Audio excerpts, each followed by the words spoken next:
भारत की जनजातियां देश के हर कोने में निवास करती हैं और अपनी अनूठी संस्कृति और परंपराओं के साथ राष्ट्रीय धरोहर का अभिन्न अंग है। इन जनजातियों की जीवन शैली, रीति रिवाज और भाषा न केवल विविधता का प्रतीक है बल्कि भारत की सांस्कृतिक समृद्धि को भी प्रकट करती है। भारतीय संविधान में इन्हें अनुसूचित जनजाति का दर्जा दिया गया है, जिससे इनके अधिकारों और विकास के लिए विशेष प्रावधान लागू किए गए हैं। आज देश में 700 से अधिक जनजातियां हैं जो विभिन्न राज्यों और केंद्र शासित प्रदेशों में फैली हुई हैं। यह भारत की कुल जनसंख्या का 8.6% है। विशेष रूप से मिजोरम में 94.4%, लक्षद्वीप में 94%, मेघालय में 86.1% और नागालैंड में 86.5% जैसे राज्यों में जनजातियां जनसंख्या का बड़ा हिस्सा निवास करती हैं। मध्य प्रदेश, छत्तीसगढ़, ओडिशा, राजस्थान, असम और पश्चिम बंगाल में जनजातीय आबादी के महत्वपूर्ण केंद्र हैं।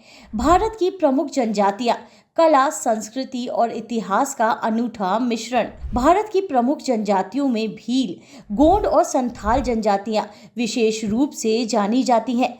भील जनजाति यह भारत की सबसे बड़ी जनजातियों में से एक है, जो राजस्थान, महाराष्ट्र, गुजरात और त्रिपुरा जैसे राज्यों में निवास करती है। भील समुदाय अपनी अनोखी भील कला के लिए प्रसिद्ध है, जिसमें प्राकृतिक रंगों का उपयोग कर देवी देवताओं और पूर्वजों का डॉट्स के जरिए चित्रण किया जाता है। गोंड जनजाति आकार के लिहाज से दूसरी सबसे बड़ी जनजाति है, जो आंध्र प्रदेश, तेलंगाना, महाराष्ट्र और उड़ीसा में पाई जाती है। गोंड समुदाय गोंडी भाषा बोलते हैं, जो द्रविड़ परिवार की भाषा है और इसकी जड़ें तेलुगु और तमिल भाषाओं से भी जुड़ी होती है। संथाल जनजाति झारखंड की सबसे बड़ी जनजाति संथाल है, जिसमें से भारत की पहली वनवासी महिला राष्ट्रपति द्रौपदी मुर्मू का संबंध है। संथाल जनजाति का नाम शांतिपूर्ण जीवन जीने की उनकी प्रवृत्ति से जुड़ा है। यह समुदाय कृषि आधारित है और अपनी संथाली भाषा में